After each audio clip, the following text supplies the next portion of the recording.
Assalamualaikum warahmatullahi wabarakatuh. Innal hamdalillah wassalatu wassalamu ala Rasulillah wa ala alihi wa man walah.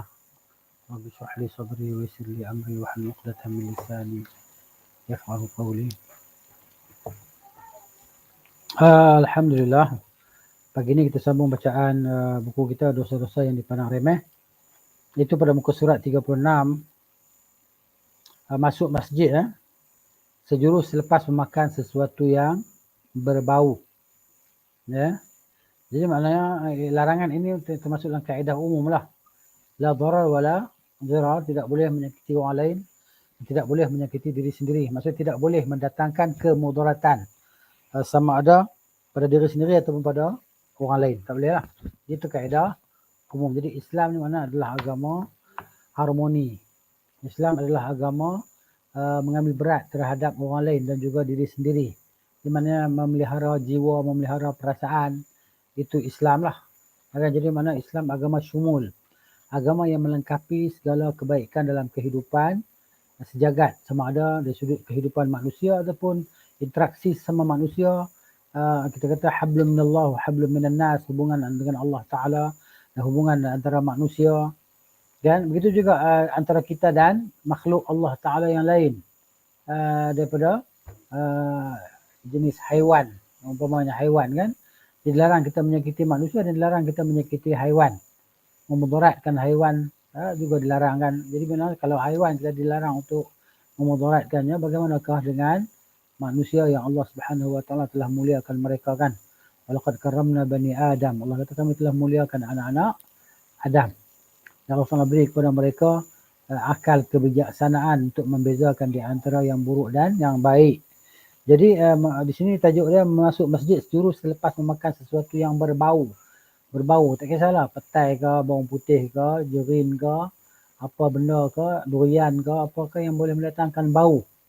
Kan? Walaupun durian tu asal dia bau sedap. Bau dia sedap.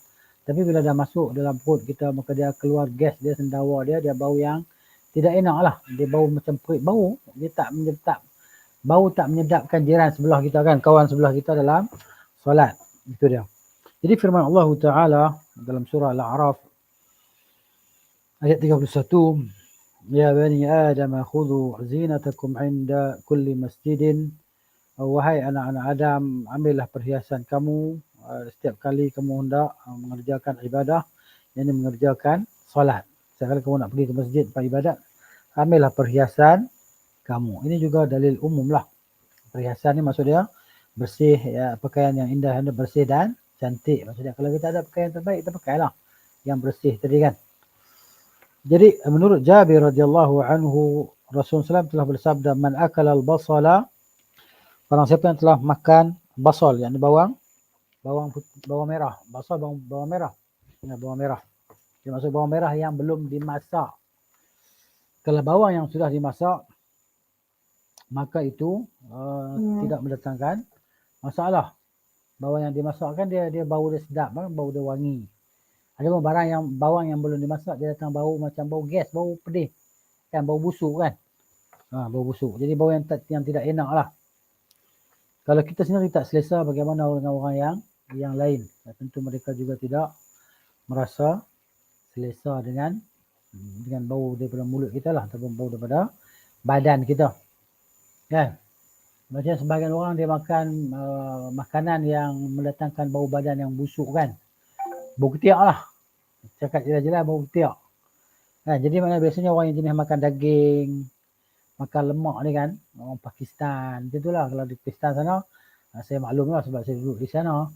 Pernah duduk di sana lah maksud dia. Jadi bau, kita tahu bau badan dia bau lemak. Dia makan susu, dia suka makan susu, makan daging. Jadi badan dia cepat bau busuk badan dia. Kalau dia berpeluh kan, ya Allah, bukan setakat bau masam, bau perit menyucuk kita punya rongga hidung kita. Jadi begitu. Maknanya Nabi SAW melarang. Sebab Nabi SAW suruh kita mandi kan, sebelum pergi solat Jumaat. Kan? Nabi suruh kita bersihkan badan supaya tidak mengganggu orang lain dalam solat. Begitu juga mana orang yang makan, yang isap rokok kan.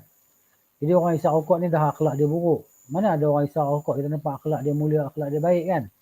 Siapa beritahu sebelum kita saya bahawa penghisap rokok ni akhlak dia nampak mencerminkan akhlak yang baik. Tak ada. Yang paling teruk sekali kalau ustaz hisap rokok. Pernah tengok tak ustaz lebay haji kan? Serban atas kepala. Tasbih di tangan. Di mulut dia ada sebatang rokok. Tak kira lah rokok yang dibuat daripada jenis daun-daun nipah ke, rokok yang dia beli dalam kotak-kotak tu kan. Jadi ni bagi saya orang hisap rokok ni orang yang pengotor lah. Mana ada orang bersih hisap rokok? Pembersih hisap rokok ada tak? Pembersih mungkin daripada sudut zahir. Dan satu lagi maknanya dia hisap rokok dalam keadaan dia nak kena buang puntung rokok tadi kan. Puntung rokok tu dia nak kena buang. Bila dia hisap dia akan buat macam mana? Dia akan petikkan jari dia. Itu yang kita lihat kebanyakan orang penghisap rokok ni. Ada kawan-kawan kita yang belajar sunnah. Dia belajar sunnah, dia tak dapat tinggal lagi tabiat merokok ni. Dia belajar lama dah sunnah. Tapi dia tak dapat nak tinggal tabiat merokok, tabiat yang buruk ni kan. Jadi itulah dia mana, tak tahulah kelemahan masing-masing. Kita sebenarnya kita kena berdoa kepada Allah Subhanahu wa ta'ala supaya Allah beri kepada kita kekuatan untuk meninggalkan dosa-dosa dan maksiat ni kan. Ada banyak doa-doa yang diajar oleh Nabi SAW untuk kita melakukan kebaikan, untuk meninggalkan keburukan dan maksiat tadi kan. Yalah kita walaupun dosa kecil mungkin, tapi kalau dah bertimbun-timbun tadi kan macam mana? Dia diharaplah Allah Subhanahu wa taala beri kepada kita kekuatan dan kaum muslimin, kekuatan untuk meninggalkan perkara-perkara yang tak baik, yang tak disukai oleh Allah. Kalau manusia tak suka, maknanya Allah pun tak sukalah. Kan? Itu fitrah. Kan? Manusia tidak suka kepada benda yang busuk, manusia tidak suka benda yang menyakiti. Kan? Ya, bila manusia tak suka, Allah pun tak sukalah. Kan? Sebab Allah Taala ni maha lemah lembut, maha penyayang, maha pengasih, maha pengampun gitu. Baik, Nabi kata man akala al-basala, barang siapa yang makan bawang. Bawang basal ni bawang merah lah. Tak kira lah bawang besar ke, bawang kecil, merah besar ke, merah kecil ke, tak kisahlah. Bawang Pakistan ke, bawang India ke, bawang Cina ke, tak kisahlah. Ini bawang mentah. Maksud di sini adalah bawang mentah. Falyatazil, maka hendaklah dia menjauhi, falyatazilna, maka hendaklah dia menjauhi kami. Jangan dia dekati kami. Jangan duduk dekat kami, jauh. Qala ataupun Nabi SAW bersabda falyatazil masjidana, maka hendaklah dia jauhi masjid kami. Jangan datang masjid kami, jangan datang solat ke masjid kami. Kalau dia makan bawang atau makan petai ke, makan jering ke, makan apa lagi, durian ke, kan? Makan apa lagi, isap rokok ke. Tapi kita selalu lihat kan, kalau saya pernah lihat lah, ada orang yang dia pergi ke masjid, tapi dalam perjalanan dia ke masjid tu dia rokok di mulut dia. Rokok di mulut dia. Jadi maknanya sambil dia perjalanan ke masjid tu, rokok di mulut dia, maknanya dia belum habis isap rokok lagi. Kan? Dia sampai dekat pintu masjid tu, maknanya dia sedut panjang-panjang, maka dia campak dalam longkang masjid tu, dia punya buntung rokok dia. Jadi kita benci dengan perangai macam tu kan. Terus lepas tu orang nak qamat, dia terus kalau terus masuk ke masjid, pergi ambil wuduk kan, ataupun wuduk rumah tu. Biasanya kita kalau ke tempat wuduk, dia ambil wuduk, kemudian dia masuk solat takbiratul ihram sebelah kita. Maka bila takbiratul ihram sebelah kita, bau maka semerbaklah bau harum, bau busuk rokok dia yang dia hisap tadi kan.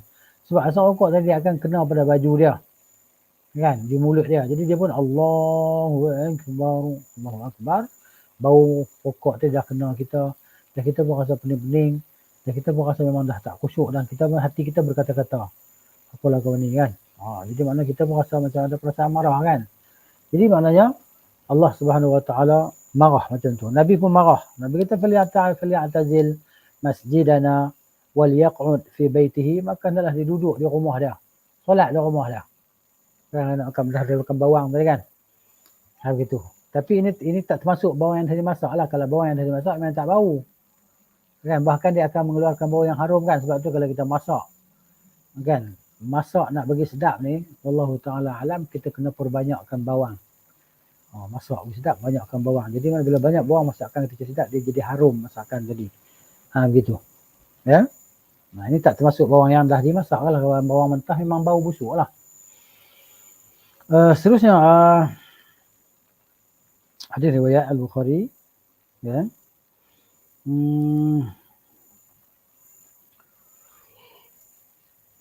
Dalam riwayat Muslim pula, baginda sallallahu alaihi wasallam telah bersabda, "Man akala al-basala wath-thawma." Ath-thawm.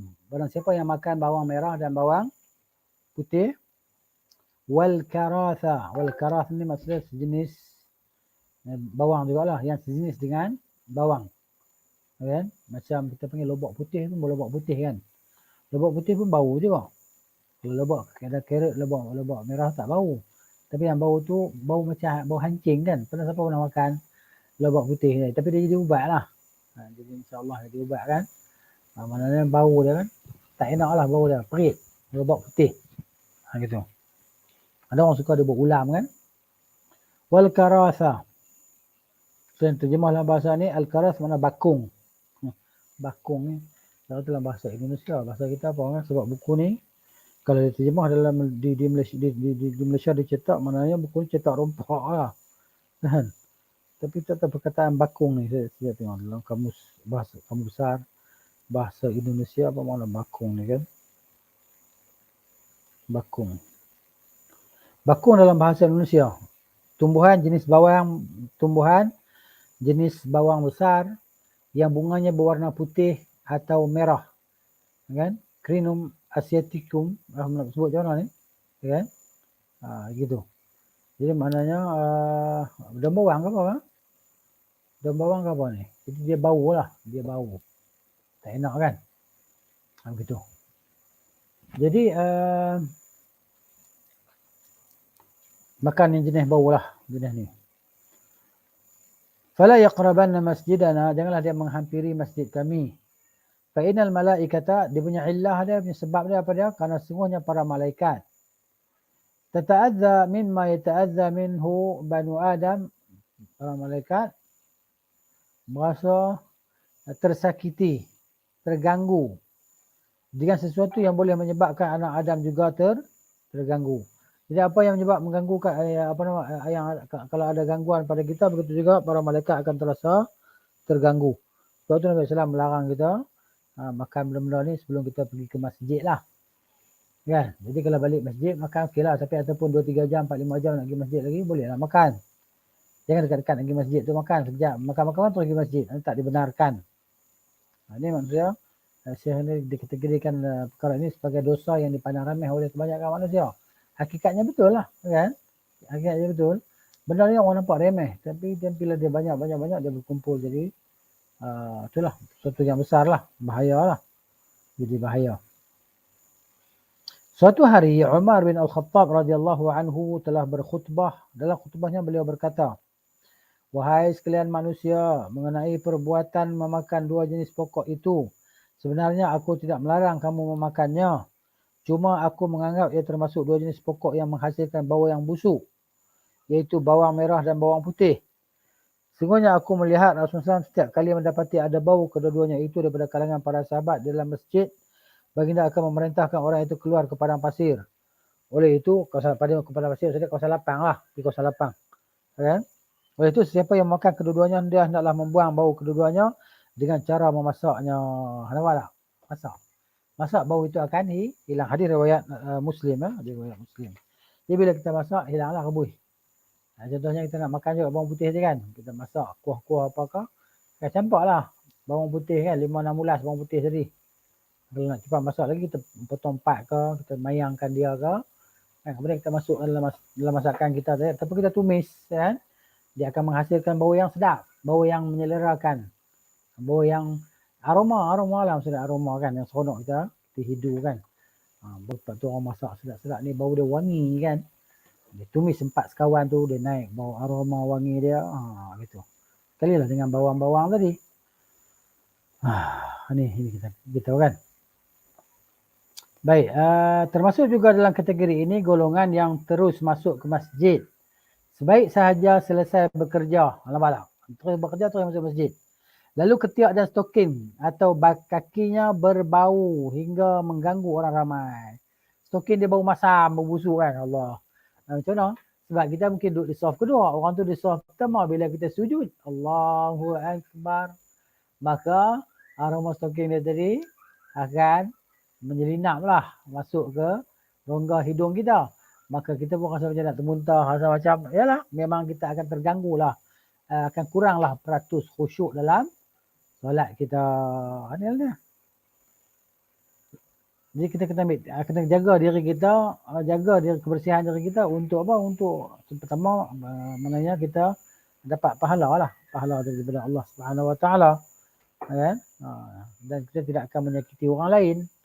Bila kita menyakiti orang lain, mungkin orang akan memaki hamun kita, akan melaknati kita, dan mengutuk kita, itu kan ada. Jadi dia berdosa dengan sebab kita.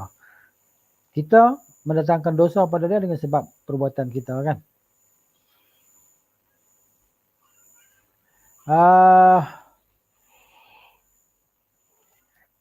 Lebih dahsyat lagi orang-orang yang membiasakan diri dengan merokok. Lebih dahsyat lagi mereka yang membiasakan diri mereka dengan merokok. Kemudian mereka terus masuk ke masjid dan membawa bersama bau busuk yang melekat pada pakaian dan juga mulutnya. Akhirnya dia mengganggu hamba-hamba Allah dan para malaikat dan orang yang sedang solat. Ya? Jelas kan? Jadi Syekh ni tulis apa sebenarnya yang saya telah cakapkan tadi lah. Begitu. Jadi pada sahabat-sahabat kita dan orang lelaki-lelaki lah terutamanya yang merokok tu, kita kata berusaha lah, kan. Jadi maknanya kalau kita nak, tak boleh. Cuma kita tak nak aja. Ya, kalau orang tu nak berhenti merokok, kan, boleh je. Kan, dia tak jadikan ketagih tu sebagai alasan.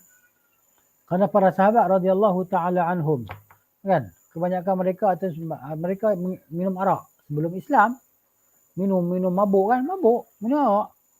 Tapi bila turun ayat pengharaman arak tadi, kan, Allah kata rijsun fajtanibuhu, najis jauhilah dia, maka dia berkata intahaina ya Rab, kami dah berhenti dah Tuhan, dah berhenti dah. Maka dia bertuang segala arak-arak dalam tempayan tadi. Arak ni bukan murah tuan-tuan, murah, mahal. Kan? Tambah lagi lama lagi mahal, lagi jenis anggur yang baik dalam peraman arak tadi kan lagi mahal harga dia, kan. Mungkin sampai harga ratusan ringgit kot. Begitu arak tadi. Tapi itulah dia para sahabat radhiyallahu anhum, keimanan mereka. Kenapa hari ni kita tak boleh buat macam tu, kan? Sebab apa? Sebab iman kita lemah. Yalah, apakah dia punca kelemahan iman? Di antara dia, maknanya kita ni tidak berilmu lah dengan ilmu yang sebenar. Ya, kebanyakan kita bila belajar dia mula dengan hafazan. Dia hanya menghafal. Tapi dia tak tahu tuntutan hafazan tersebut, tuntutan apa yang dia hafal tadi. Akhirnya di separuh perjalanan datang give up, putus asa, lalu dia tinggalkan hafazan dan sebagainya. Lalu dia mula hanyut dengan dunia dan terus kepada dosa dan maksiat, kan. Macam remaja lah, golongan remaja ni golongan yang paling mudah sekali lah terkesan dan terpengaruh dengan benda-benda yang tak baik macam ni, kan. Itulah dia mana jangan.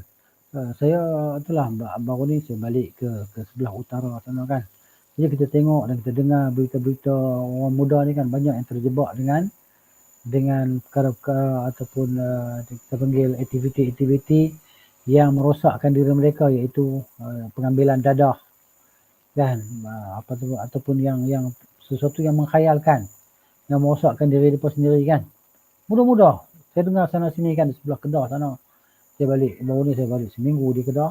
Saya tengok keadaan masyarakat, kan, kebanyakan orang muda ni, kan, yalah, daripada hanyut dengan dunia, kan, tak tahulah daripada jauh daripada agama, tak tahulah, tak banyak kelas-kelas pengajian agama, kan, tak tahulah. Jadi di situ kena kembali lihat kepada fungsi pejabat-pejabat agama dan pejabat-pejabat mufti ni lah, kan, macam mana keadaan mereka tadi, kan.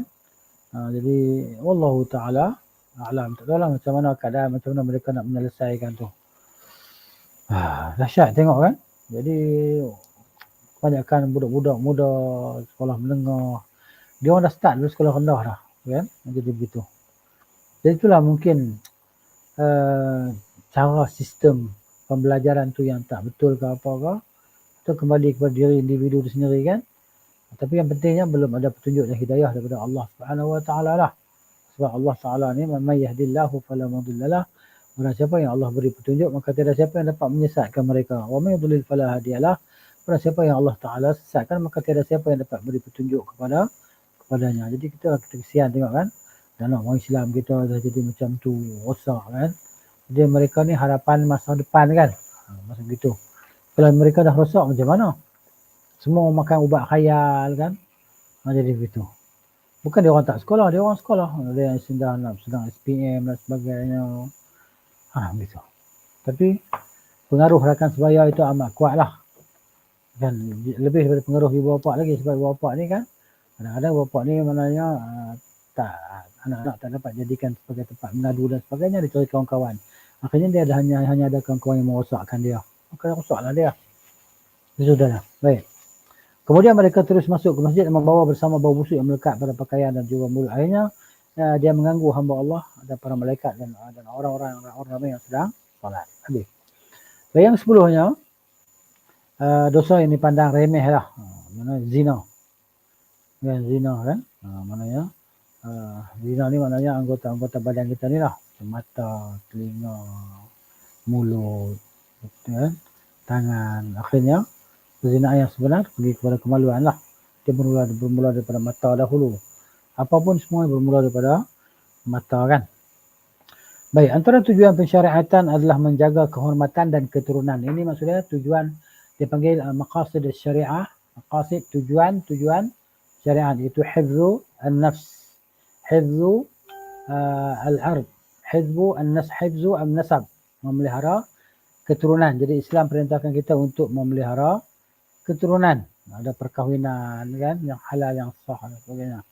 Antara tujuan pensyariatan itu adalah untuk menjaga kehormatan dan keturunan. Oleh itu syariat Islam mengharamkan zina. Sebab zina ni dia merosakkan keturunan. Sebab tu anak tu bin siapa, tak ada bin siapa, dia tak ada keturunan dia kan. Keturunan mana bapak kamu. Begitu. Ya, anak tu tak bersalah pun. Yang salahnya ibu bapa dia tadi yang berzina. Firman Allah Subhanahu wa taala, "A'udzubillahi minasyaitonir rajim. Wa la taqrabuz zina innahu kana fahishatan wa sa'a sabila." Maksudnya janganlah kamu menghampiri zina, sesungguhnya zina itu merupakan satu perbuatan yang keji dan satu jalan yang buruk yang membawa kepada kerosakan. Ya Allah Taala haramkan perzinaan tadi. Kan? Disediakan siksaan dalam neraka lah bagi mereka yang berzina dan tidak bertaubat kepada Allah Subhanahu wa taala.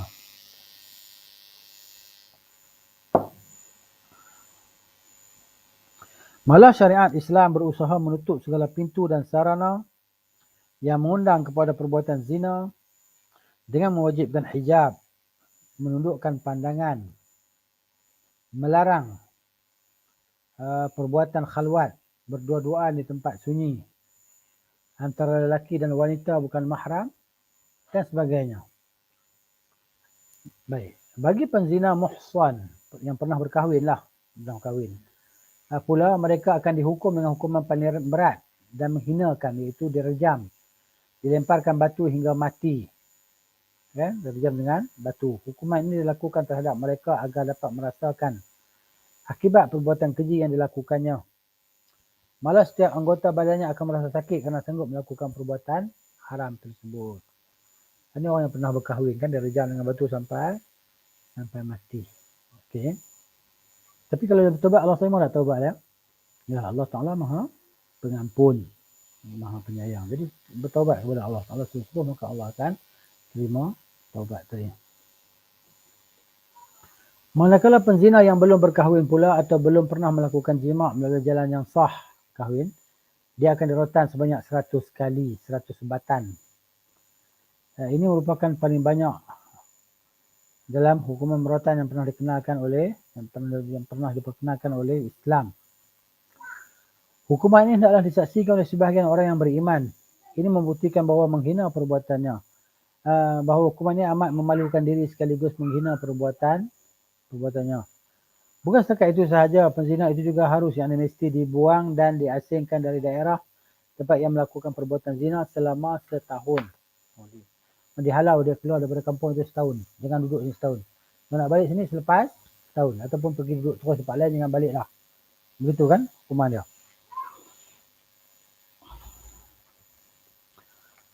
Okey. Selain itu, siksaan bagi para penzina lelaki dan perempuan di alam barzakh. Alam barzakh ni alam kubur lah. Alam barzakh. Pula ialah mereka akan ditempatkan di dalam kawah api. Wal'ayyadzubillah. Yang mana di bahagian atasnya sempit Dan di bahagiannya pula luas. Saya pernah tengok dah puyuk puyuk tanah. Buyung tu kan. Puyuk tanah tu. Dia begitu. Apa? Labu sayung. Labu sayung macam tu lah dia rupa dia lebih kurang macam tu, mana dia sempit di atas. Sempit di atas, bawah dia besar. Macam tempayan kita katakan, tempayan. Dulu-dulu kita guna tempayan. Mak ayah kita guna tempayan. Letak tempayan tepi tangga kan. Dia letak tempayan tepi tangga. Jadi untuk apa? Untuk basuh kaki lah naik rumah. Dulu rumah pakai tak guna tangga. Rumah kayu kan, guna tangga. Jadi sebahagian kita kadang-kadang tak pakai kasut, tak pakai selipar kan. Dulu kan. Di kasut selipar ni jangan pakai lah. Dia punya kaki dia punya tebal, kaki dia pun tebal lah. Kena duri tak nak rasa apa-apa. Dia naik rumah dia akan basuh kaki guna air dalam tempayan tu lah. Tempayan kecil yang besar tu kan. Jadi begitu. Mulut dia kecil ya. Atas kecil, bawah dia besar. Begitu disebut. Itu contoh dia lah. Kawah kan, diletakkan kawah api. Yang mana di bahagian atasnya sempit dan di bawahnya pula luas.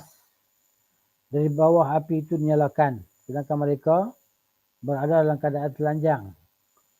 Jika dinyalakan api itu, mereka akan berteriak melolong dan memanjat-manjat ke atas hingga akan mereka hampir-hampir dapat keluar daripada kawah itu. Tetapi setelah api dipadamkan, mereka kembali ke tempat asal semula di bawah kawah. Lalu api dinyalakan semula. Ia berterusan hingga ke hari kiamat. Allahu Akbar. Ini untuk penzina kan. Penzina. Jadi orang yang berzina ni macam tu lah. Dia tak nak kahwin sebab jadi seronok berzina tu kan. Sebab dia dah rasa nikmat lebih daripada nikmat berkahwin. Berzina tadi kan. Jadi mana dosa pun dahsyat lah. Siksaan dia pun dahsyat juga. Macam hari ni kan kita tengok fenomena masyarakat kita yang penuh dengan kejahilan. Kan? Dia orang ni seolah-olah macam menganjurkan pula anak-anak tu berzina sebelum berkahwin kan.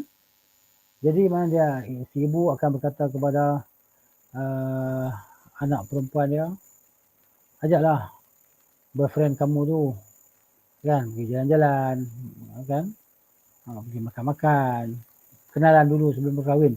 Kita selalu dengar perkataan berkenalan dahulu sebelum berkahwin. Ini memang kita panggil terbalik kuang lah. Maknanya terbalik dengan cara yang diajar oleh Islam. Saya rasa itulah maknanya kan. Tidak kebanyakan, kita kata sebahagian kan, daripada masyarakat kita macam tu perangai dia. Mak bapak ni macam tu. Kan? Jadi anak-anak ni boleh sebenarnya bawa balik lelaki ke rumah, anak perempuan boleh bawa balik kawan-kawan lelaki ke rumah. Dia memperkenalkan kawan lelaki-lelaki itu kepada ibu bapa dia. Ini kita panggil kejayaan sistem sekularisme lah. Sistem sekular yang digunakan di negara kita.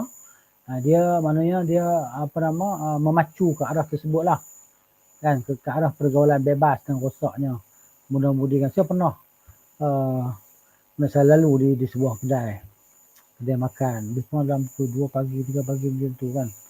Saya ingat saya di Taman Tun dulu lah, Taman Tun lama berbelah-belah tahun yang lalu kan, saya ingat lagi lah.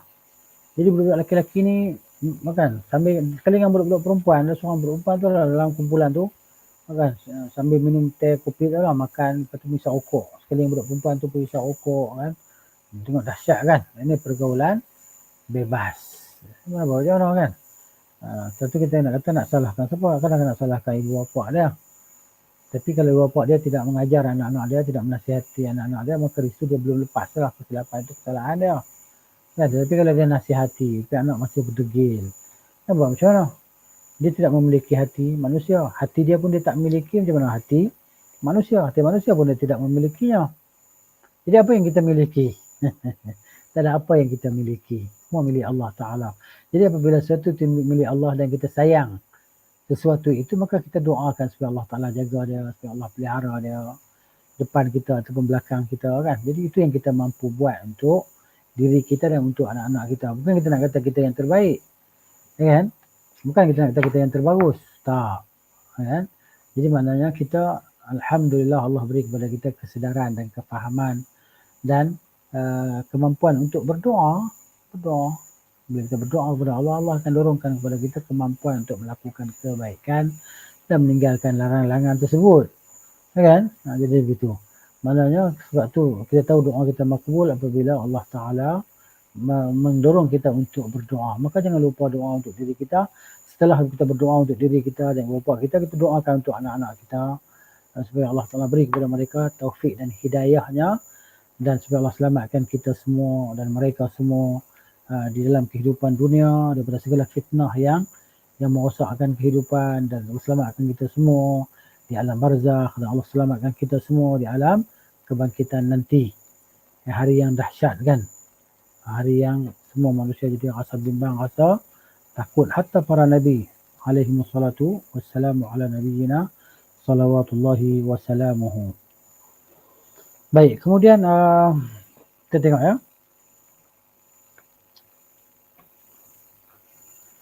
Keadaan akan menjadi lebih teruk jika lelaki tersebut sudah tua bangka. Dan tua dah mati dah, dia berzina, umur 60, 70, dia berzina kan. Allahu Akbar. Tetapi heran sekali jika dia juga melakukan perbuatan terkutuk itu pada saat kematian sudah hampir menjemputnya. Dekat-dekat nak mati kan, tengok kes sumbang mahram kan. Datuk, nenek, datuk, rogol, cucu yang umur dalam 9 tahun, 10 tahun, 11 tahun kan. Ini berlaku ni dalam masyarakat Malaysia kita berlaku benda macam ni. Kan berlaku kan, kita tengok dalam surat khabar kena tangkap dan sebagainya, penjara puluh-puluh tahun kan. Lepas tu pula ayahnya merogol anaknya sendiri kan, kita tengok benda ni. Tak tahu lah sebab pengaruh syaitan tu kan. Maknanya begitu. Dah nak mati dah. Tetapi Allah Subhanahu Wa Taala yang Maha Berkuasa masih menangguhkan waktu kematiannya. Kita ni dosa macam-macam kan kita buat ya Allah. Jadi kita nak fikir balik dosa apa aku buat hari tu. Dosa aku buat minggu lepas. Dosa apa aku buat tahun lepas. Jadi kita tak teringatlah benda-benda tu. Kita ni kalau kita buat dosa, kita lupa dosa yang kita buat tu. Allah Ta'ala tak lupa. Allah Ta'ala catat. Dosa-dosa kita yang lampau tu kan ditulis kan. Jadi maknanya bila kita perbanyakkan kebaikan, sedekah, infak, cakap benda-benda yang baik kan, melakukan amalan-amalan soleh yang lain kan, dia maknanya dia akan menghapuskan dosa-dosa yang telah kita lakukan tersebut kan. Maknanya atbi'is sayyi'ata al-hasanah tamhuha kan, ikutilah yang keburukan itu dengan kebaikan maka dia akan memadam, dia akan menghapuskan kebaikan dosa tersebut lah. Sebab itu juga Allah sebut dalam Quran, innal hasanati yuzhibna as-sayyi'at, sungguhnya segala kebaikan itu dia akan memadam, akan menghilangkan segala dosa. Maka di saat ini dalam majlis ini yang kita duduk di sini secara maya ini, secara berjauhan ini, maka insya-Allah mudah-mudahan dia menjadi satu kita panggil apa? Peluang pengampunan, dipanggil penyediaan peluang pengampunan daripada Allah Subhanahu Wa Taala untuk hamba-hamba dia yang diberi taufik tadi untuk pergi untuk mendengar kelas-kelas ilmu agama semata-mata untuk menghilangkan kejahilan dan mendapat rahmat dan keberkatan daripada sisi Allah Azza wa Jalla. Baik, kemudian dalam sebuah hadis yang marfu' yang disandarkan sanadnya sampai kepada Nabi sallallahu alaihi wasallam daripada Abu Hurairah radhiyallahu anhu, katanya thalathatun la yukallimuhumullahu yaumal qiyamati, ada 3 jenis orang ni Allah Ta'ala akan cakap dengan mereka pada hari kiamat. 3 jenis orang ni, tahu orang kan. Kalau ada pada ciri-ciri itu pada kita, maka kita segera jauhi dan kita segera bertaubat kepada Allah Subhanahu Wa Ta'ala bil istighfar, dengan istighfar kan, dan kembali kepada Allah Subhanahu Wa Ta'ala dengan penuh rasa takut dan rasa harap. Wala yuzakkihim, Allah tidak akan mensucikan mereka. Wala yanzuru ilaihim, Allah tak akan melihat kepada mereka. Walahum azabun alim, dan untuk mereka azab yang pedih. Untuk mereka azab yang pedih. Yang pertama syekhun zanin, itu orang tua yang berzina. Ya, orang tua yang berzina gitu. Umur 60, 70, 50 gitu. Wa malikun kadzabun, dan raja yang pendusta. Raja yang pendusta. Wa'ailun mustakbirun, dan orang miskin yang sombong.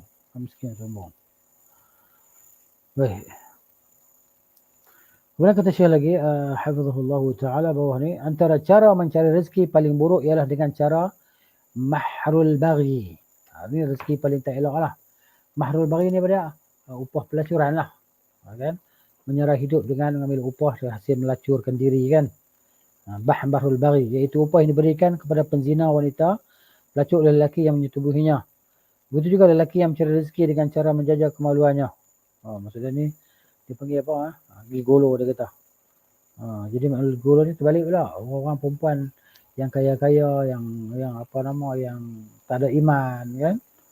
Hidup penuh dengan kita mengikut hawa nafsu, dia akan cari remaja-remaja lelaki ataupun pemuda-pemuda lelaki yang nampak macam cantik, macam handsome kan. Maka dia akan maknanya jadikan sebagai orang upahan dia lah. Yang akan melayani dia. Amin. Baik, doa mereka tidak diterima oleh Allah. Walaupun doa itu dipanjatkan kepada Allah dengan penuh ikhlas di tengah malam.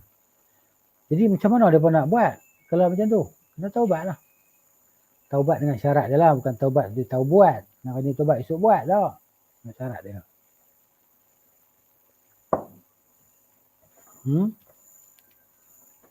Jadi bertaubat dengan sungguh-sungguh kepada Allah Subhanahu Wa Taala. Semuanya Allah kata kan, innallaha yaghfiru dzunuba jami'a. Semuanya Allah Taala mengampunkan segala dosa kecuali dosa syirik. Dosa syirik tidak diampunkan oleh Allah Subhanahu Wa Taala, melainkan dia kena Islam dululah. Dia kena kembali kepada Islam, revert to Islam kan. Jadi Islam balik. Ya. Jadi kena dia bertaubatlah kepada Allah Taala. Begitu juga para penzina, para pelaku dosa-dosa besar tadi kan, apa yang mereka nak kena buat tadi, iaitu bertaubat dahulu. Istighfar, taubat, menyesal, berazam untuk tidak melakukannya, meninggalkannya terus. Itu syarat-syarat taubat tadi. Maka bertaubatlah kepada Allah, semuanya Allah akan terima taubat mereka. Walaupun dosa setinggi langit, kan Allah Ta'ala katakan dalam hadis kursi, hai anak Adam, sekiranya engkau datang bertemu dengan aku membawa sepenuh bumi dosa, kan, aku akan ampunkan dosa engkau. Dan sekiranya engkau tidak membutuhkan aku. Begitu juga, sekiranya sampai dosa engkau ke puncak langit, ke setinggi langit, sama dengan langit tinggi dia, tapi kau tidak sekutukan aku akan ampunkan engkau, Allah Ta'ala kata. Jadi Allah Maha Pengampun. Jadi kita rasa bahagia, kita rasa tenang, rasa lapang bila kita mengetahui Allah Subhanahu Wa Taala Maha Pengampun lagi Maha Penyayang. Jadi Allah Ta'ala sentiasa bersifat pengampun. Allah Ta'ala sentiasa bersifat dengan sifat yang penyayang. Dan Allah ampunkan doa hamba-hamba dia. Allah ampunkan dosa-dosa mereka semua. Kan? Gitu. Jadi kita sentiasa mengharapkan keampunan kepada Allah Ta'ala. Hati kita ni biar selalu ada rasa harapan. Ya Allah, ya Allah, hari ni. Ingat, hari ni apa dosa yang aku dah buat. Kalau aku tak ingat dosa itu, ya Allah, kau ampunkanlah dosa-dosa yang aku buat hari ni dan dosa yang aku buat sebelum ni. Kan? Dan sebelum-sebelum ni yang aku tak ingat, yang aku ingat, kau ampunkan Allah. Kau ampunkanlah ya Allah, jauhkanlah aku daripada sisaanmu. Dan berilah kepada aku kelapangan kehidupan dalam dunia dan kehidupan di alam selepasnya, sama ada alam barzakh ataupun alam akhirat. Jadi kita sentiasa berdoa. Ini mana sepatutnya kita ni jangan lekanglah diri kita daripada doa, minta kepada Allah Ta'ala. Allah Ta'ala memang mengabulkan segala permintaan, segala doa kita. Jangan kita rasa risau. Jangan kita rasa macam Allah putus asa kan. Jangan rasa putus asa. Putus asa ni adalah perangai iblis. Dan ada seorang budak remaja yang saya jumpa. Saya kata kenapa sekarang tak belajar. Kan umur masih muda, belajarlah kan. Kita menuntut ilmu dan sebagainya. Jadi dia kata tak naklah. Nak jadi apa jadilah. Oh, saya kata tak boleh lah adik macam tu. Itu cakap orang yang putus asa. Kita tak boleh berputus asa kerana putus asa ni adalah sifat iblis. Iblis dia berputus asa daripada rahmat Allah Ta'ala. Jadi kita kena ada sifat, maknanya sentiasa mengharapkan kebaikan daripada Allah Subhanahu Wa Ta'ala. Jadi kalau kita tahu dosa yang kita buat, kita istighfar, tinggalkan dia. Kita mohon sentiasa kepada Allah Ta'ala pengampunan. Dan kita tahu Allah Ta'ala itu Maha Pengampun, dia akan terima doa dan permintaan kita. Gitulah dia. Dan walaupun mereka ni berdoa dengan penuh ikhlas di tengah malam atau di saat pintu-pintu langit terbuka, perbahasan mengenai terdapat dalam kitab Sahih Al-Jami' hadis 2971, kitab Sahih Al-Jami' oleh Syekh Albani rahimahullah. Di saat terlalu memerlukan sesuatu atau terlalu miskin, yang bukanlah satu alasan yang dibenarkan oleh syarak bagi mendengar membenarkan seseorang melanggar ketetapan dan hukum-hukum Allah. Terdapat bait-bait syair yang masyhur dalam bahasa Arab, di kalangan bahasa Arab terdahulu, berbunyi, Taju'ul hurratu wa la ta'kulu bisadyiha fa kaifa bifarjiha. Seorang wanita merdeka kelaparan, kan? Tetapi tidak sanggup makan dengan cara menjaja buah dadanya, mana mungkin ia juga akan menjaga kemaluannya. Kan, kalau buah dada dia pun dia tak nak tunjuk orang, nak jual, tunjuk, kan. Bagaimana dengan kemaluan dia? Lagilah dia akan menjaganya, gitu. Walaupun dengan kelaparan, tak dengan tahan lapar tadi. Ini contoh pepatah Arab, bahasa Arab terdahulu lah. Di zaman kita ini, kata Syekh, segala pintu kemaksiatan semakin terbuka luas. Yang ini real. Kan, yang ini nyata. Segala pintu maksiat terbuka luas. Mana untuk menyelamatkan diri kita daripada maksiat-maksiat ni, kita kata macam satu dia panggil satu peluang yang amat tipis lah. Kalau nak harapkan diri kita sendiri, kan, nak harapkan diri kita sendiri untuk jaga diri kita daripada supaya tidak melakukan dosa dan maksiat, maka peluangnya amat tipis dan teramat tipis.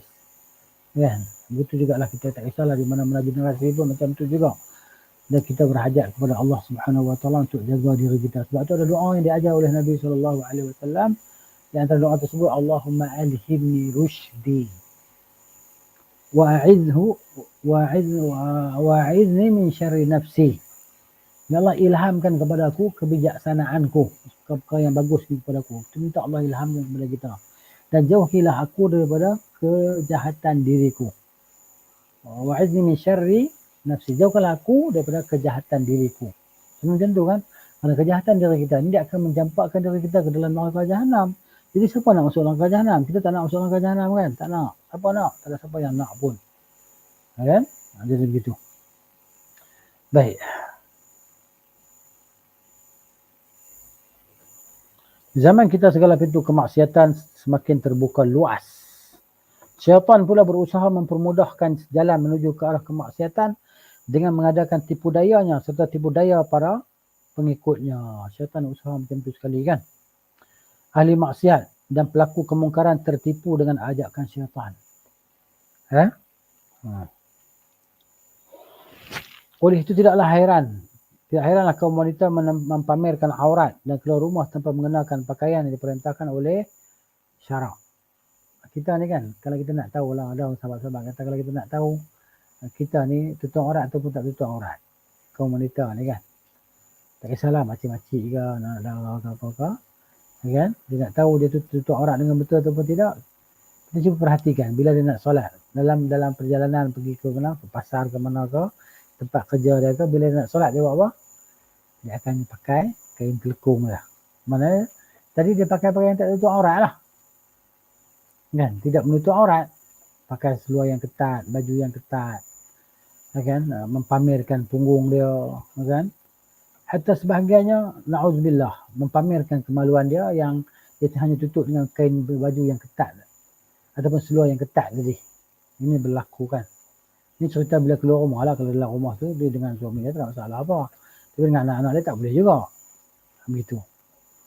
Jadi ini yang berlaku, kan, realiti yang berlaku hari ini. Mungkin ada sebahagian daripada rakan-rakan kita, kaum kerabat kita, mereka melakukan perkara yang macam ni, menutup aurat tapi tidak menutup aurat. Sebutlah hadis, kan, disebutlah hadis Rasulullah kata nisaun kasiyatun ariyat. Nisaun kasiyatun ariyat, wanita-wanita yang berpakaian tapi bertelanjangan. Ya. Nah ini. Siapa yang mendengar saya hari ini, cubalah dan usaha diri kita tadi, kan, untuk tidak memakai pakaian, terutama seluar lah, seluar yang senat.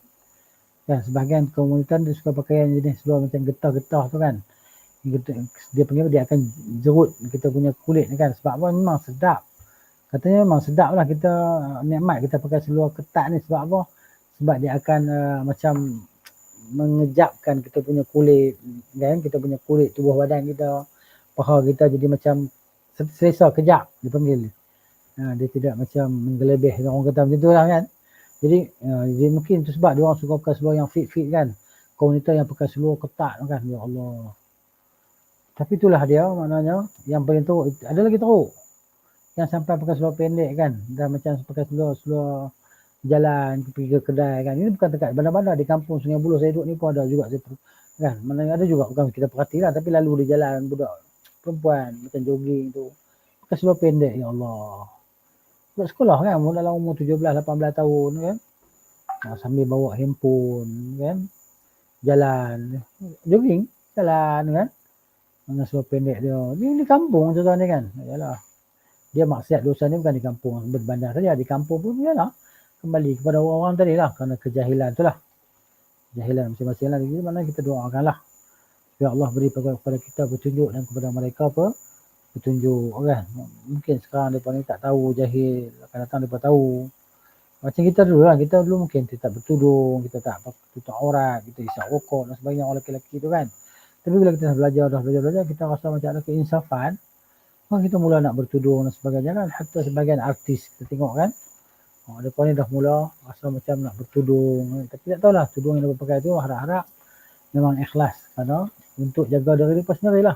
Kan? Untuk menyelamatkan diri mereka daripada kesusahan hidup dunia dan akhirat. Tapi yang paling penting mereka kena tinggalkan jugalah dunia keartisan itu. Kan? Jangan dah dipilih dunia artis kan. Baik, itulah dia, kita panggil banyak sangat keadaan-keadaan yang merosakkan hari ni kan. Yang baik ni nampak buruk, yang buruk nampak baik kan. Sekarang kita panggil penghalalan muzik pun dah berleluasa kan. Hatta macam hari ni kan majlis Maulid Rasul, dia pun buat majlis kan. Walaupun yang sahihnya Nabi Islam bukan lahir 12 Rabiul Awal pun. Ya, 12 Rabiul Awal itu yang sahihnya tarikh kewafatan Nabi SAW, bukan tarikh kelahiran Nabi. Tapi itulah yang dibesar-besarkan, disebarkan, kad dalam handphone, ucapan selamat menyambut Maulidur Rasul dan sebagainya, cinta Nabi dan sebagainya. Itu hakikat, bukan menunjukkan cinta Nabi. Ya kan? Cinta Nabi adalah mengikuti apa yang diajar oleh Nabi SAW dan melaksanakannya. Begitu. Begitu juga banyak berselawat kepada Nabi SAW. Itu tanda kita mencintai Nabi SAW. Tengok dia kata sini. Oleh kerana itu tidak heranlah kaum wanita mempamerkan aurat dan keluar rumah tanpa mengenakan pakaian yang diperintahkan oleh syarak. Renungan yang berlebihan dan pandangan yang diharamkan sudah menjadi fenomena umum, kan? Yalah. Dan jadi itulah kadang-kadang perempuan, budak-budak perempuan, remaja lelaki-lelaki ni kalau tak berkapa-kapa, tak ada kawan-kawan, boyfriend dan girlfriend sekarang ni, seolah-olah dipandang kuno, dipandang macam leceh ataupun tidak bertamadun. Gitu kan. Mesti nak ada kena kawan, nak ada couple dan sebagainya. Ini kita panggil di akhir. Bahkan anak-anak perempuan pun dah berani untuk bawa budak lelaki ke rumah, balik tunjuk budak lelaki tadi pada mak dia dan pada ayah dia. Yang ini jelas-jelas menyalahi syariat, menyalahi agama. Walaupun dia kata kita bukan niat buruk, kita niat baik kan. Walaupun kamu kata sejuta kali bahawa kamu ni berniat baik. Walaupun memang betul niat kamu baik. Ya, jadi maknanya berapa ramai orang kata Abdullah bin Mas'ud radhiyallahu anhu, kam muridan lil khairi la yusibahu. Berapa ramai orang niat baik tapi tak pernah dapat pahala, bahkan dia dapat dosa. Niat baik dapat dosa. Ini realiti kita kan. Allahul musta'an. Itulah dia, mohon kepada Allah Subhanahu wa taala supaya Allah jaga kita, jaga family kita, anak-anak lelaki dan perempuan kita kan daripada musibah-musibah ini. Ini musibah ni kan. Oh, macam mana? Kan, hati-hati manusia ini berada di jari Ar-Rahman. Dia akan membalikkan jari-jari Ar-Rahman itu sebagaimana yang dia kehendaki. Jadi syaitan ni dia akan menyesatkan siapa, tak kisahlah anak ustaz ke, anak orang awam ke, dan sebagainya. Itulah, kalau dapatlah. Kan, para nabi pun anak-anak mereka, sebahagian suami isteri mereka pun yang melakukan kesyirikan terhadap Allah Subhanahu wa taala, yang itu dosa yang paling besar lah. Besar-besar dosa adalah dosa syirik.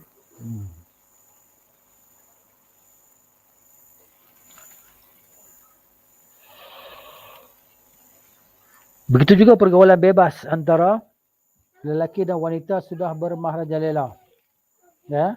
Rumah-rumah pelacuran laris bagaikan pisang panas. Ya.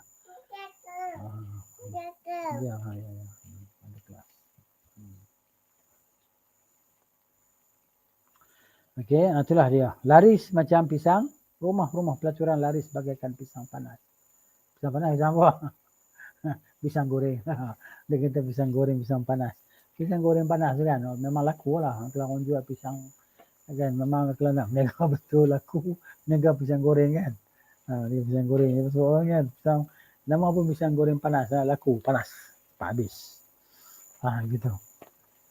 Inilah dia kan hakikat kita hari ni sebagai panduan pengajaran untuk kita, peringatan lah, ini peringatan lah, panggil kan, untuk saya dan untuk kita semua. Tapi yang penting, yang paling mula sekali kita berdoa, sentiasa doa, minta kepada Allah Ta'ala sungguh-sungguh selamatkan kita, selamatkan keluarga kita, dunia dan akhirat.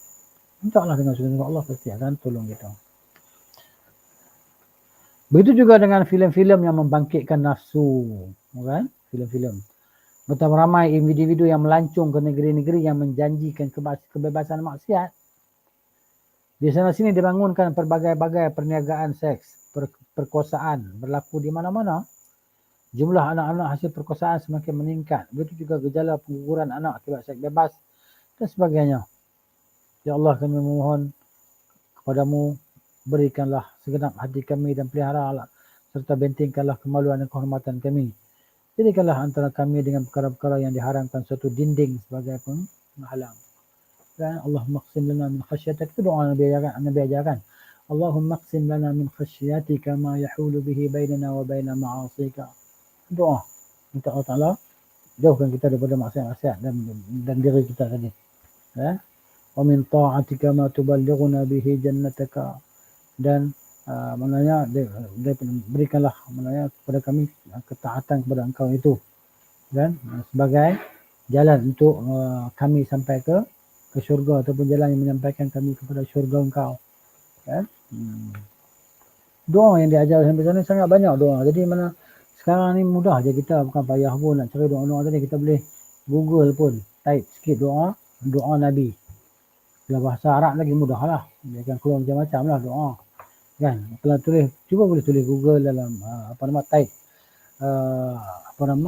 dalam bahasa Melayu ke bahasa Inggeris ke, kan, doa yang sahih dari Nabi sallallahu alaihi wasallam. Kita type semua ni, kita klik enter, insya-Allah dia akan keluar macam-macam doa yang sahih dari Nabi sallallahu alaihi wasallam.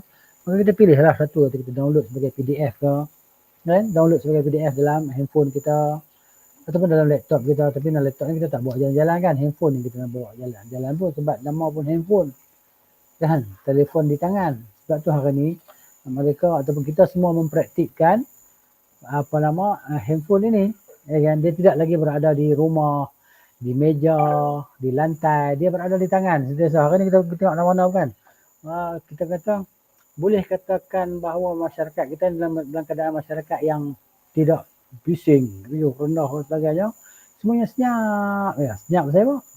Nampak macam bagus ya. Masing-masing menghadap kepada handphone yang, kan, pegang, naik komuter pun tengok semua orang tengok handphone, kan? Lagi naik bas, kan, orang belakang depan kiri kanan naik tengok handphone. Jadi begitu dah, jadi maknanya satu dia panggil tabiat dalam kehidupan hari ini, kan. Dia panggil telah berlaku anjakan dalam kehidupan kita, maknanya dalam tamadun kehidupan telah berlaku anjakan. Dulu manusia tidak, komunikasi manusia tidak seperti komunikasi yang berlaku pada hari ini. Hari ini komunikasi berlaku dengan begitu cepat, sepantas kilat komunikasi, kan. Cepat di merata dunia, seluruh pelosok dunia, kita akan dapat berhubung antara satu sama lain. Dahsyat kan? Dahsyat ni yang Allah Ta'ala beri kepada kita. Gitulah. Baik. Kemudian kita lihat pula dosa yang ke-11. Dosa liwat ataupun homoseksual, kan? Perbuatan kaum Nabi Lut alaihi salam wa ala nabiyyina sallallahu wasallamuhu. Baik, kemungkaran yang dilakukan oleh kaum Nabi Lut alaihi salam pada suatu ketika dahulu, iaitu hubungan sejenis antara laki-laki dan lelaki, semakin berleluasa di zaman Nabi Lut alaihi salam. Nabi Lut ni adalah anak saudara kepada Nabi Ibrahim. Nabi Lut adalah anak saudara kepada Nabi Ibrahim alaihi salam, kan? Jadi maknanya ketika para malaikat yang datang untuk membalikkan, mendatangkan azab dan siksaan kepada kaum Nabi Lut itu, sebelum tu mereka singgah dahulu di rumah Nabi Ibrahim AS untuk menyampaikan khabar gembira dengan kelahiran anak dia ataupun puteranya yang bernama Ishaq AS, ya, wa ala nabiyina salawatullahi wassalamuhu, kan? Jadi maknanya dia dalam perjalanan untuk pergi ke perkampungan ataupun wilayah ataupun negeri Nabi Lut AS dalam keadaan membinasakan mereka, kan? Jadi begitu. Di sini kisah Lut ni Allah Taala telah rakam dalam Al-Quran dalam banyak tempat lah, kan? Banyak tempat di dalam ayat yang berbagai. Di antaranya dalam surah Al-Ankabut, okay, ayat 28 29. A'udzubillahi minasyaitonir rajim. ولوطا إذ قال لقومه إنكم لتأتون الفاحشة ما سبقكم بها من أحد من العالمين أئنكم لتأتون الرجال وتقطعون السبيل وتأتون في ناديكم المنكر فما كان جواب قومه إلا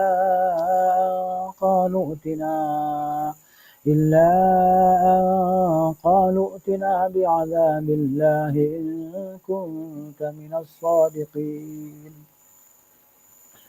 Dan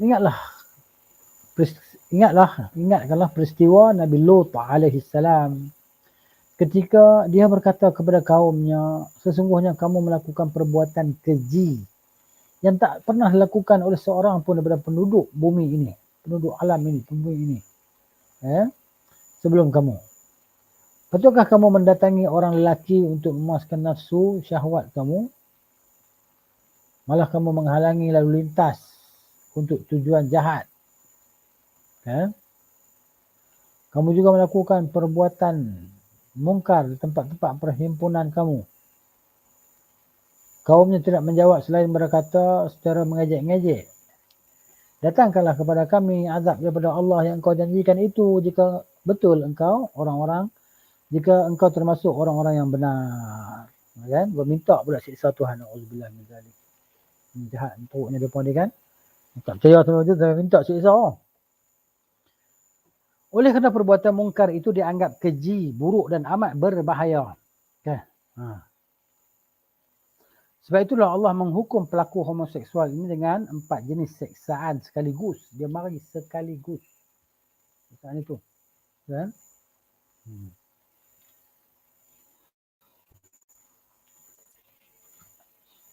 Suatu bentuk seksaan yang belum pernah ditimpakan kepada umat sebelum ini. Keempat-empat seksaan itu ialah buta. Mereka ni jadi buta mata mereka. Ya, buta. Membalikkan bumi. Bumi jadi terbalik. Jungkirkan bumi daripada duduk tadi, kan. Kepala di atas, bawah di atas. Menghujani mereka dengan batu-batu kerikil daripada neraka dan mengirim halilintar kepada mereka. Itu dia dahsyat, kan. 4 jenis azab ni sekaligus mari. Dalam pandangan syariat Islam, hukuman bagi pelaku homoseksual dan pasangannya atas dasar suka, dan sama suka, menurut pendapat paling kuat ialah kedua-duanya dibunuh. Dibunuh kedua-duanya, hukuman dibunuh. Dalam sebuah hadis marfu' sanadnya sampai kepada Rasulullah SAW, kepada Ibn Abbas radhiyallahu anhu berkata, "Man wajadtumuhu ya'malu 'amala qaumi Lutin faqtulul fa'ila wal maf'ul bih." Sesiapa yang kamu temui sedang melakukan perbuatan kaum Lut, bunuhlah peliwat dan orang yang diliwat. Kedua-duanya adalah dihukum dengan hukuman bunuh.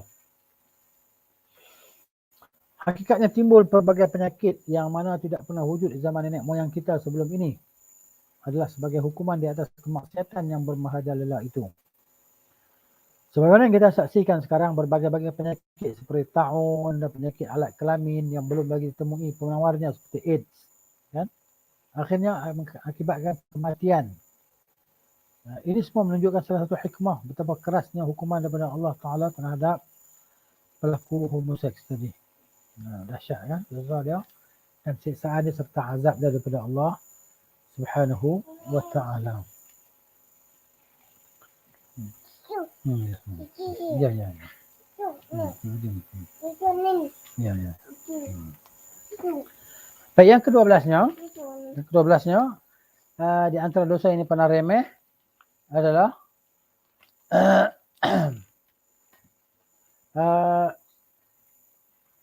isteri yang menolak permintaan suami.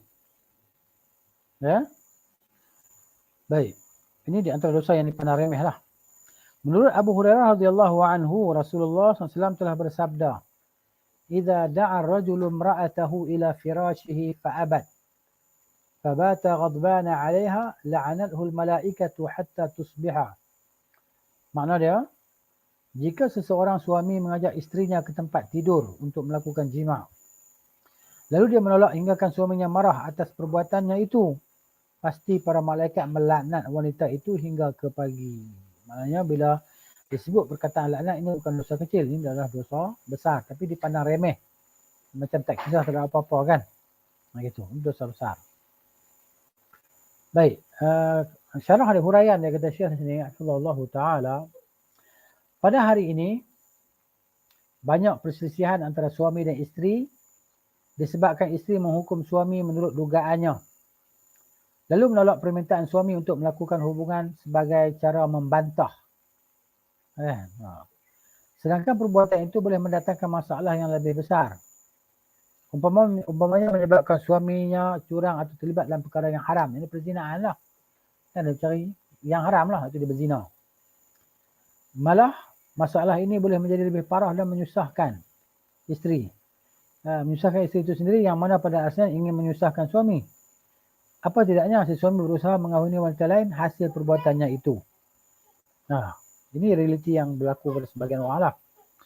Justru itu setiap kali suami mengajaknya, isteri wajib memenuhi ajakan itu bertepatan dengan sabda Rasulullah sallallahu alaihi wasallam, "Idza da'a rajulun imra'atahu ila firashihi faltujib wa in kana 'ala dhahri qatabin." Apa makna dia? Jika seorang suami mengajak isterinya ke tempat tidur, ini jima', isteri hendaklah memenuhi ajakan itu walaupun sedang berada di atas tandu yang letakkan di atas belakang unta. Kan di atas unta ni dia buat macam kemah kecil tu kan. Gitu. Walaupun berada di situ. Namun kata Syekh sini, suami juga perlu menitik beratkan keadaan isteri. Kena tengoklah keadaan isteri macam mana. Kan? Jadi kena begitu. Adakah isteri berada dalam keadaan sakit, hamil atau sedang ditimpa kesedihan, supaya tidak berlaku perpecahan dan keharmonian rumah tangga. Dan keharmonian rumah tangga terjaga. Ini yang disebut oleh Syekh di sini lah. Yang ke-12. Yang ke-13, isteri minta cerai tanpa sebab. Ini juga berlaku zaman kita ni kan.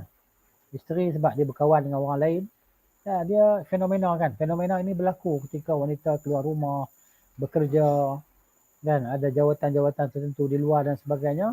Akhirnya dia berpisah dengan suami dia, pergi bekerja. Suami mungkin duduk di rumah jaga anak, dia pergi bekerja. Ataupun suami kerja tempat lain, dia kerja tempat lain. Ini berlaku bukan pada semua orang lah. Pada sebahagian orang berlaku kan. Dan sebagainya ada orang yang saya kenal juga berlaku pada dia kan. Perkara ni. Itulah dia mana kita lihat dan kita nampak benda ini perlu ada penyelesaian usaha daripada pihak suami isteri lah. Sebab ketika nak berkahwin dengan seorang wanita tu, kita kena tahu apa dia tujuan perkahwinan kita dengan wanita itu. Adakah kita berkahwin dengan dia kerana dia seorang yang berjawatan, seorang yang kita panggil berkerjaya, ada kerja-kerja yang dia berlaku doktor ke apa ke, tak kisahlah isteri tadi kan. Di dalam hati suami ni tersemat untuk menumpang kita panggil hasil isterinya. Ini benda ni akan mendatangkan keburukan. Sebab suami tadi dia yang memberi nafkah, bukan dinafkahi. Kan? Jadi begitu. Manakala kita tahu kita yang memberi nafkah, kita beritahulah pada isteri kita. Duduk di rumah kalau dia mau duduk di rumah. Jadi kena ada persetujuan sebelum perkahwinan tu lah. Biarlah. Kan? Supaya tidak jadi dulu dah janji sekian-sekian kan.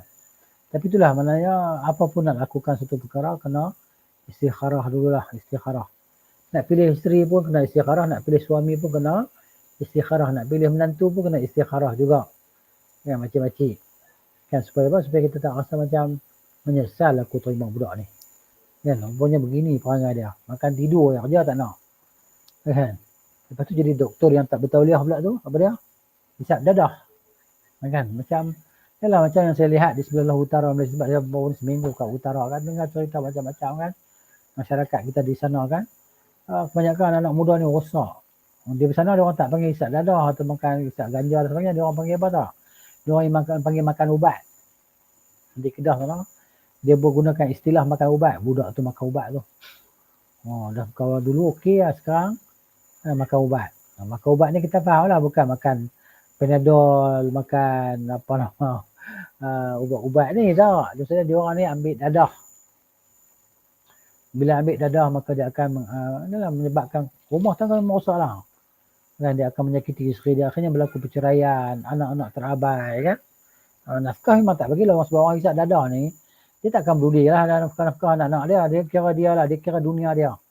Yang penting dia dapatkan dadah itu untuk apa? Untuk masuk alam dia. Untuk masuk dunia dia. Ya, dia sanggup ambil tong gas mak dia jual. Tong gas. Boleh 10-20 ringgit dapatlah setiup dadah tadi kan. Untuk jangka masa 2-3 jam berkhayal. Nanti itulah keadaan dia pun. Allah Akbar, itulah dia. Kita lihat kan. Jadi isteri minta cerai tanpa sebab. Ketika terjadi perselisihan faham antara suami dan isteri, kebanyakan para isteri suka mengambil jalan pintas dengan meminta cerai. Dosa besar. Dosa besar yang dipandang remeh. Ya. Sebab tu kalau cerai di tangan para isteri, maka mungkin seminggu sekali jatuh talak ataupun sebulan sekali jatuh talak lah. Ya. Sebab tu Allah jadikan lafaz perceraian itu pada tangan kaum laki-laki. Silap-silap minta cerai. Silap-silap minta cerai. Ada juga perceraian itu disebabkan suami tidak mampu memberi nafkah seperti yang diidamkan oleh isteri. Ya. Ini ada berlaku. Isteri dia nak tu, nak ni, nak kereta, nak rumah. Kan? Nak apa? Melancong sana sini kan. Dia yang tak mampu diberikan oleh suami. Maka berlakulah perceraian. Padahal kadang-kadang kalau keputusan itu dibuat hanya kerana dipengaruhi oleh setengah ahli keluarga atau jiran tetangga yang sememangnya ingin merosakkan keharmonian keluarga orang lain. Ini syaitan-syaitan daripada kalangan manusia ni kan. Bahkan ada para isteri yang sanggup mencabar suami ketika berlaku salah faham. Seperti jika kamu benar-benar lelaki tulen, ceraikan aku. Ada juga yang macam tu kan. Kalau kamu lelaki sejati, ceraikan aku. Gitu. Semua ketahui bahawa perceraian itu melahirkan banyak kerugian. Perceraian melahirkan banyak kerugian. Terputusnya hubungan silaturahim. Itu yang pertama lah. Hubungan silaturahim akan terputus. Hak penjagaan anak terabai dan kadang-kadang berakhir dengan penyesalan yang mana tidak berguna lagi. Anak-anak jadi jahat dan sebagainya. Kan? Dan sebab tingkah laku bapa tadi lah. Di antara sebab berlaku perceraian lah. Okay? Berdasarkan kesan dan akibat yang dinyatakan di atas, jelaslah kepada kita bahawa terkandung hikmah yang besar. Mengapa syariat mengharamkan perbuatan itu? Sebagaimana dinyatakan sebuah hadis marfu' daripada Thauban radhiyallahu anhu, katanya, ayyuma imra'atin sa'alat zawjaha talaqa min ghairi ma ba'sin fa haramun 'alayha raihatul jannah. Mana-mana wanita yang meminta diceraikan suaminya tanpa alasan yang dibolehkan, haram baginya mencium bau syurga. Allahu Akbar. Kan? Kenapa? Kerana bau syurga ni sangat kuat dan dapat dicium, dapat dihidu daripada jarak yang jauh. Sampai jarak 100 tahun boleh hidu lagi bau syurga. Tapi dia ni tak dapat menghidu bau syurga. Kalau bau syurga tak dapat hidu, macam mana nak masuk syurga? Dan ini bukan kes orang kena COVID-19. Orang kena COVID-19, kita masak apa sedap macam mana pun, wangi macam mana pun, dia tak ada bau. Dia tak bau.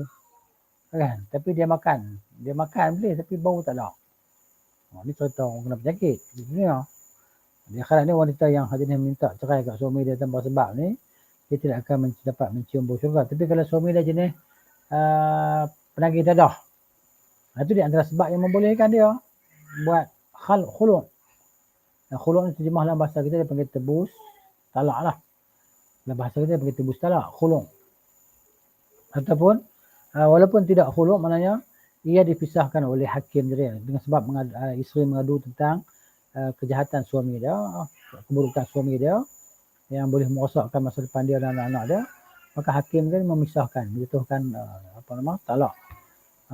Hakim ada kuasa lah untuk memisahkan tadi. Ya, itu contoh dia lah. Baik. Dalam riwayat lain, Uqbah bin Amir radhiyallahu anhu dia berkata, Innal mukhtali'ati wal muntazi'ati hunnal munafiqat. Kata Nabi SAW, sungguhnya para wanita yang melepaskan dirinya dan memberikan harta kepada suaminya, khulu', agar diceraikan. Mereka adalah orang-orang munafik. Kata dia. Wal'ayyadzubillah. Kata Nabi SAW. Tetapi jika memang ada sebab-sebab yang dibenarkan oleh syarak, seperti suami suka meninggalkan salat, suami suka minum arak, atau memaksa isteri melakukan perbuatan haram, suka mendera isteri dan tidak memenuhi hak-hak isteri, tidak mau mendengar nasihat dan perangainya tidak boleh diubah lagi, tidak mengapa isteri meminta cerai agar dapat memelihara diri dan agamanya. Inilah dia kita panggil keadilan Islam, kan, dan kebenaran Islam tadi kan, menjaga hak semua manusia. Dalam hubungan rumah tangga, semua hak suami dijaga, hak isteri dijaga, hak anak-anak pun Islam jaga, hak masyarakat pun Islam jaga. Jadi dalam Islam semua hak akan terjaga. Cuma kita nak melaksanakan ataupun tidak melaksanakannya itu pulang pada diri kita lah. Itu cerita dia. Baik, dan seterusnya hukum zihar lah. Ini dosa yang dipandang remeh oleh masyarakat kita. Jadi sampai situ dulu untuk hari ini apa yang kita baca. Ya, semoga bermanfaat lah. Semoga dapat kita panggil petunjuk dan hidayah, pedoman daripada Allah Subhanahu wa taala. Jadi cukuplah untuk hari ini. أقول قولي هذا أستغفر الله العظيم لي ولكم ولسائر المسلمين والمسلمين أستغفروه إنه هو الغفور الرحيم. سبحانك اللهم وبحمدك أشهد أن لا إله إلا أنت أستغفرك وأتوب إليك. السلام عليكم ورحمة الله وبركاته.